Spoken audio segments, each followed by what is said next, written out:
Hello नमस्कार जी, कैसे हैं आप सभी। आई होप आप सभी बढ़िया होंगे। तो आज बात कर लेते हैं एक नया मुद्दा जो अभी हाल फिलहाल में अपने चल रहा है। और वो मुद्दा क्या है? वो मुद्दा है कि भाई जो आरपीएससी ने 40% का क्राइटेरिया फर्स्ट ग्रेड और सेकंड ग्रेड के अंदर कर रखा है, तो क्या वो 40% वाला क्राइटेरिया अब ख़त्म होगा? कल ही दैनिक भास्कर की एक न्यूज़ थी जिसके अंदर ये आर्टिकल आया था कि भाई अब 40% क्राइटेरिया की बाध्यता ख़त्म होगी और एग्रीगेट फॉर्मूले पर काम होगा। तो इसी मामले में हम बात कर लेते हैं कि जो सचिव साहब हैं आरपीएससी के, उन्होंने कहा है कि हम एक ऐसा एग्रीगेट फार्मूला का सुझाव दे रहे हैं सरकार को। अगर सरकार मानती है तो वो लागू कर दिया जाएगा कि भाई दोनों में अलग अलग 40% ना होके दोनों के मिला के 40% हो जाए। देखो, एग्रीगेट फॉर्मूले में क्या ही फ़ायदा है भाई। पहली बात तो मतलब अदर स्टेट के जो स्टूडेंट है ना, उनको ही फ़ायदा मिलेगा, सिंपल सी बात है। या फिर जिनका सब्जेक्ट स्ट्रॉन्ग है उनको फ़ायदा मिलेगा। तो बहुत ज़्यादा फ़ायदा इससे मुझे नहीं लगता कि राजस्थान के अभ्यर्थियों को मिलेगा। और यूपी बिहार वालों के तो सब्जेक्ट ही बहुत अच्छे होते हैं, जैसे कि अपना मान लो हिंदी मान लो या हिस्ट्री मान लो, कुछ ऐसे सब्जेक्ट हैं जो वो बहुत अच्छा तैयार करते हैं, क्योंकि वहाँ के एग्ज़ाम में सब्जेक्ट बहुत डीप पूछा जाता है इस वजह से। तो फिर अपने को तो कोई विशेष बेनिफिट नहीं मिलेगा। हाँ, ये हो सकता है कि 40% वाला जो जीके का पेपर है, फर्स्ट पेपर है, उस पेपर में आरपीएससी को ये कर देना चाहिए कि जो डेप्थ में क्वेश्चन पूछे जा रहे हैं वो थोड़े कम पूछे। राजस्थान का वेटेज बढ़ा सकते हैं, उसमें ये फ़ायदा है कि आप राजस्थान की जीके को और ऐड ऑन कर दीजिए। भाई कला संस्कृति तो पूछते ही हैं, इतिहास पूछते हैं, और पॉलिटी वगैरह राजस्थान की आप ऐड कर सकते हैं। मैथ साइंस का और इंग्लिश का इनका पोर्शन आप कम कर सकते हैं। जो सब्जेक्ट ऐसे हैं जो मतलब एक स्टूडेंट के मान लो कि भाई वो ज़्यादा काम नहीं आते, है ना। फर्स्ट ग्रेड में भी वैसे भी विषय का विशेषज्ञ होना चाहिए, और जो भी विषय हम तैयार कर रहे हैं तो हमारे सब्जेक्ट से आप अच्छा क्वेश्चन पूछिए, अच्छे पेपर बनाइए, कोई समस्या नहीं है। लेकिन फर्स्ट पेपर है उसको बहुत ज़्यादा और डेप्थ में नहीं ले जाना, और डेप्थ में भी ले जा रहे हैं तो फिर राजस्थान का वेटेज बढ़ाइए। उससे क्या है कि फिर राजस्थान के स्टूडेंट को फ़ायदा भी मिलेगा। जैसे असिस्टेंट प्रोफेसर है, उसमें पूरा राजस्थान का ही पेपर जोड़ा हुआ है, तो उससे ये बेनिफिट होता है कि स्टूडेंट जो राजस्थान के हैं उनको ज़्यादा बेनिफिट मिलता है अदर जो स्टेट के बच्चे हैं उनकी बजाय, है ना। तो वो वहाँ ठीक है। तो इसी हिसाब से तो ये न्यूज़ आजकल बहुत ही चल रही है। अब इसका प्रभाव क्या होगा, है ना। कुछ बच्चे कहेंगे कि तैयारी करें नहीं करें, तो देखो इसका प्रभाव की बात यह है कि अभी तो सिर्फ सुझाव भेजे गए हैं, अभी कुछ पता नहीं है, कुछ फिक्स नहीं है कि भाई ये कब तक लागू होगा, कब तक लागू नहीं होगा। ये सिर्फ इसलिए हो रहा है कि इस भर्ती में और पिछली वाली भर्ती जो हुई थी फर्स्ट ग्रेड की और सेकंड ग्रेड की, तो विशेष तौर पे फर्स्ट ग्रेड के तो बहुत सारे सब्जेक्ट में पद खाली रहे हैं इस बार भी और पिछली बार भी रहे थे, है ना। तो इस वजह से ये सुझाव दिया जा रहा है, और मांग भी है बेरोजगारों की कि भाई जब पेपर इतने टफ बनाने हैं और पास ही नहीं करना है तो फिर कुछ ना कुछ तो किया जाए ना। इस वजह से कुछ अलग आरपीएससी करना चाह रही है। तो आप लोगों को यही ध्यान रखना है अब कि अभी तक तो लागू नहीं हुए जब तक कि नोटिफिकेशन नहीं आ जाता। जब नोटिफिकेशन आए तभी उस बात पे विश्वास कीजिएगा कि क्या करते हैं, एग्रीगेट करते हैं या फिर परसेंट कम करते हैं, 40% कम करते हैं या क्वेश्चन के नंबर बढ़ाते हैं, वो सब चीज़ें बाद की हैं। अब आपको क्या करना है, आपको करना है अब तैयारी, है ना। तैयारी के लिए आप अब से ही पढ़ने लग जाओ। अब कुछ बच्चों के मन में आएगा कि मैम ये तो मान लो इंग्लिश का वेटेज कम कर दिया हमने, इंग्लिश पढ़ ली, मैथ का कम कर दिया हमने, मैथ पढ़ ली। तो आप कॉमन अभी तो राजस्थान जी के वगैरह पढ़िए, है ना। राजस्थान जी के, भारत का इतिहास और राजस्थान का इतिहास, राजस्थान की कला संस्कृति, बहुत सारे क्वेश्चन पूछे जाते हैं इसके अंदर लगभग 15 क्वेश्चन के आसपास आपके इतिहास से आते हैं। जो राजस्थान का, भारत का जितना भी लगा रखा है, उनके लिए आप क्या पढ़ सकते हैं, एनसीईआरटी की किताब पढ़ सकते हैं। और जो भी एक गाइड आपने ला रखी है, उस गाइड के अंदर एनसीईआरटी किताब में जो दे रखे हैं, स्वतंत्रता सेनानी जो दे रखे हैं अपने 11वीं 12वीं किताब में मिल जाएंगे आपको। स्वर्णिम भारत के नाम से है एक किताब, उसमें भी मिल जाएंगे। गांधी युग, नेहरू युग, ये सब उसमें मिल जाएगा, ठीक है। तो वहाँ से आप उन चीज़ों को पढ़िए, और पढ़ने के बाद उसमें जो चीज़ आपके मान लो पासबुक में नहीं है, मतलब जो गाइड है उसमें नहीं है, तो उस गाइड के अंदर आप उसको ऐड ऑन कर लें। गाइड पिछली बार आपने तैयारी करी जो है उसी को रखिए, ज़्यादा नहीं खरीदने की कोई आवश्यकता नहीं है ना। और ये भी नहीं करना है कि सारी किताबें ही बदल देनी है, नहीं लेके आनी है। नहीं, जो आपके पास किताबें हैं उन किताबों से तैयारी शुरू कर दीजिए। बस मैं तो हर बार आपको यही कहती हूँ कि तैयारी शुरू करें।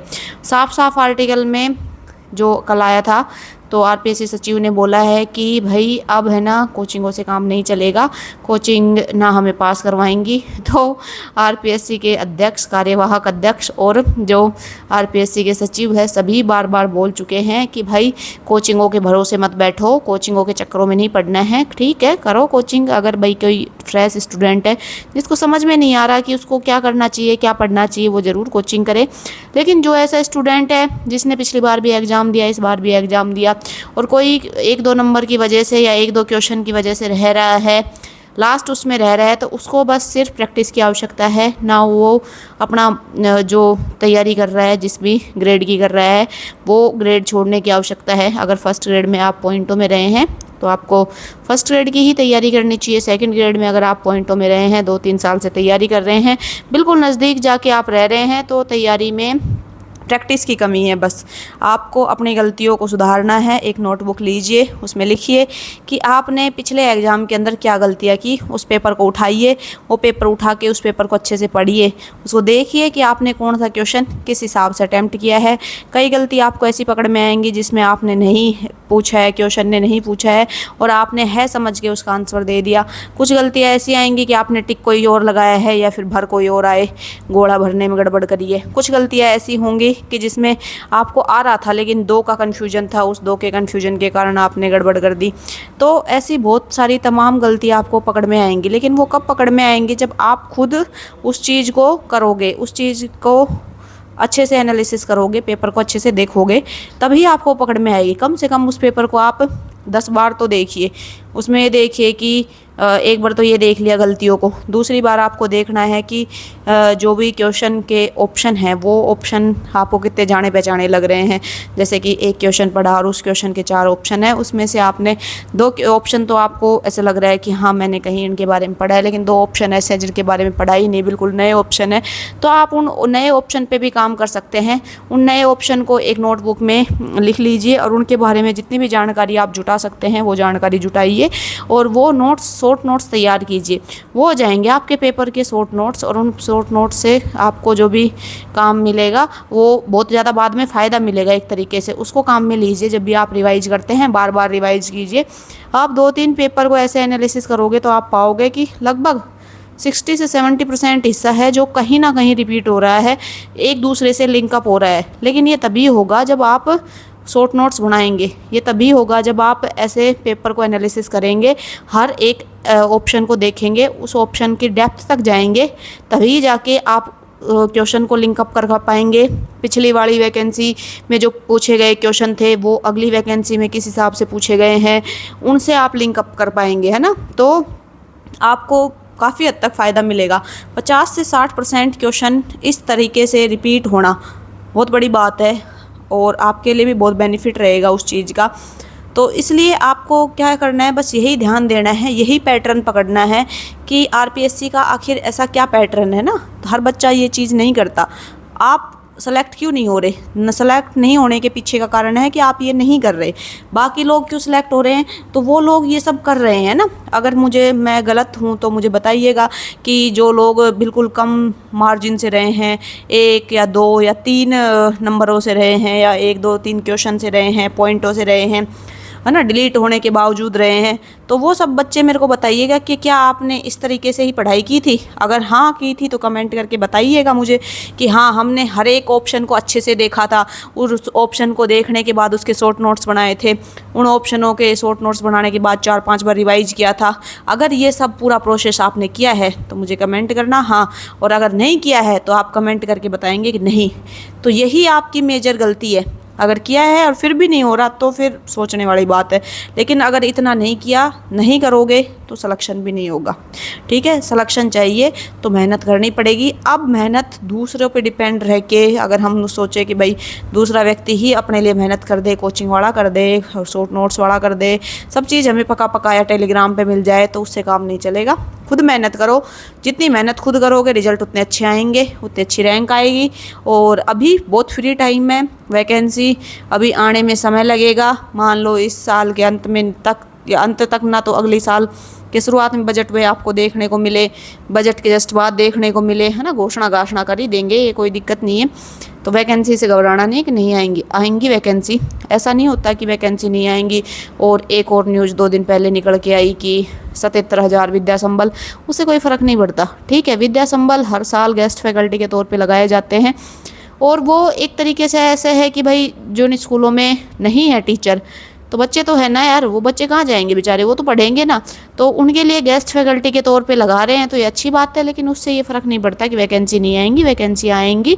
और आपको कोई मतलब नहीं है कितनी वैकेंसी आनी चाहिए, नया मतलब होना चाहिए। जो भी वैकेंसी आए, हमें तो एक सीट चाहिए, अपनी एक सीट पक्की करो।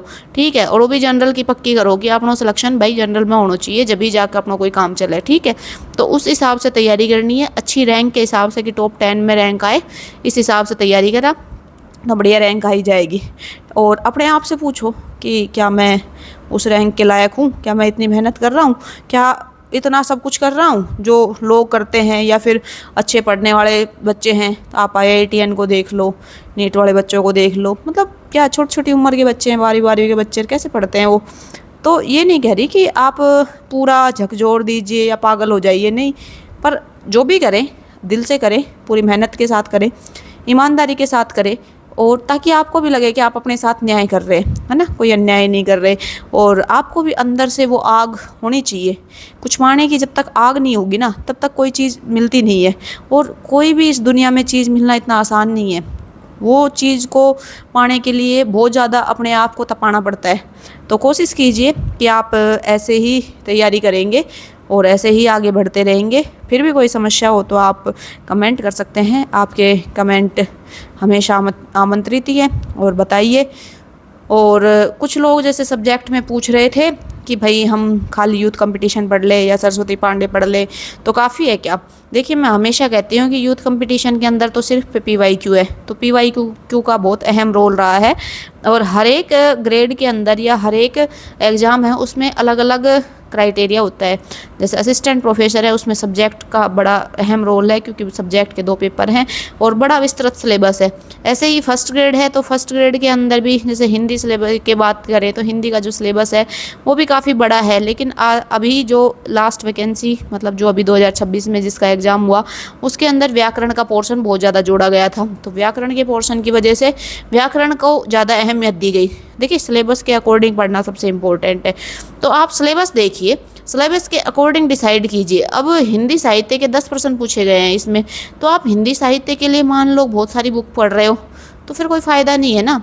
क्वेश्चन पूछे जाएंगे 10। आप व्याकरण को अच्छे से तैयार करो, तो आपको ये डिसाइड करना पड़ेगा किस टॉपिक से कौन से क्वेश्चन पूछे जा रहे हैं। अपन एक वीडियो बना देंगे RPSC फर्स्ट ग्रेड के GK के लिए कि टॉपिक वाइज लगभग कितने क्वेश्चन पूछे गए हैं 1-2 साल के अंदर। तो उससे आइडिया लग जाता है कि कौन सा टॉपिक ज़्यादा इंपॉर्टेंट है, कौन सा थोड़ा कम इंपॉर्टेंट है, या उस टॉपिक को कम पढ़ना है। मैंने पिछली बार भी बच्चों को यही कहा था कि भाई गोविंद पांडे, सरस्वती पांडे है वो पढ़ लो भाई, रचनाएं वो रचनाओं के लिए है मेन तो सब्जेक्ट में। और जो भाई अपने साहित्य की समझ होती है, तो आप नेट वगैरह के लिए प्रतियोगिता साहित्य सीरीज ला रखी है, या फिर 11वीं-12वीं किताब है, उसमें भी साहित्य की समझ अच्छे से आ जाती है कि साहित्य बेसिक क्या है, उसका उद्भव विकास किस प्रकार से हुआ, तो जो काल है उनका कालखंड है, उन कालखंडों की प्रवृत्तियाँ क्या हैं। तो ये सिलेबस में मेंशन दे रखा है कि भाई रीतिकाल है, तो रीतिकाल की प्रवृत्तियाँ क्या हैं, या फिर आदिकाल की प्रवृत्तियाँ, प्रमुख कवि क्या है। तो ये हमारे ना 11th-12th में एक बुक चलती है हिंदी साहित्य का संक्षिप्त इतिहास, उसमें अच्छे से दे रखा है, तो आप वहाँ से तैयार कर सकते हो। ज़्यादा डीप जाने की ज़रूरत नहीं है। ऐसे ही सेकंड ग्रेड है, सेकंड ग्रेड में व्याकरण का बहुत ज़्यादा अहम रोल है, तो व्याकरण को ज़्यादा वेटेज देनी है। अलग से अब बुक लगाई गई है ना, तो उन बुक से क्वेश्चन आएंगे भाई, क्यों नहीं आएंगे। वो बुक लगाई क्यों है, खुद ही सोचो। अगर 10 किताबें लगाई हैं तो 10 किताबें क्यों लगाई है ना भाई। जो संदर्भ किताबें हैं वो क्यों लगाई है। कोई भी चीज़ सिलेबस में जोड़ने का मतलब है कि उस सिलेबस में से क्वेश्चन पूछा जाएगा, तो आप उसके लिए तैयार रहें। और उसके लिए ये देखें कि कौन सी चीज़ सिलेबस में ज़्यादा जोड़ी गई है, ज़्यादा चीज़ें हैं और उनसे क्वेश्चन पूछा जाएगा। हम क्या करते हैं, एक ही एक चीज़ के पीछे पड़ जाना सक बस ठीक है, साहित्य का इतिहास है तो वह नहीं मैंने पढ़ा जाऊँगा। अरे यार और भी चीज़ है, मैंने भी देखो है ना। ऐसे ही GK में है तो राजस्थान की भूगोल पसंद है तो भूगोल ही भूगोल पढ़ जाए भाई। वह मैं कला संस्कृति इतिहास भी है ना, तो उसको भी पढ़ो। हर चीज़ को पढ़ना है, साइंस को छोड़ रहे हैं, मैथ को छोड़ रहे हैं या फिर इंग्लिश को छोड़ रहे हैं, क्यों छोड़ रहे हैं भाई? अगर लगा रखा है तो वो पूछा जाएगा, ऑब्वियसली बात है। अगर नहीं पढ़ सकते तो फिर सिलेक्शन से बाहर होगे, तो ऑप्शन नहीं है ना हमारे पास कि नहीं हम तो छोड़ देंगे। छोड़ने का ऑप्शन कहाँ से आया भाई? आजकल काम नहीं चलेगा छोड़ने से, पढ़ना पड़ेगा, ठीक है। तो तैयार हो जाइए और अच्छे से पढ़िए, मस्त होके पढ़िए और कमेंट ज़रूर करना जिसके लिए मैंने बोला है आपको, ठीक है। और अपने दोस्तों में ये वीडियो अच्छी लगे तो शेयर करो, आपने बढ़िया लगी हो तो आप लाइक करो, चैनल ने सब्सक्राइब करो। और अपने जो भी बहन भाई तैयारी कर रहा है, कोई भी तैयारी कर रहा है, अगर किसी को थोड़ा बहुत भी हेल्पफुल लगे ये वीडियो तो ज़रूर शेयर करें। तो चलते हैं, मिलते हैं अगले नेक्स्ट वीडियो में। तब तक के लिए जय हिंद, जय भारत।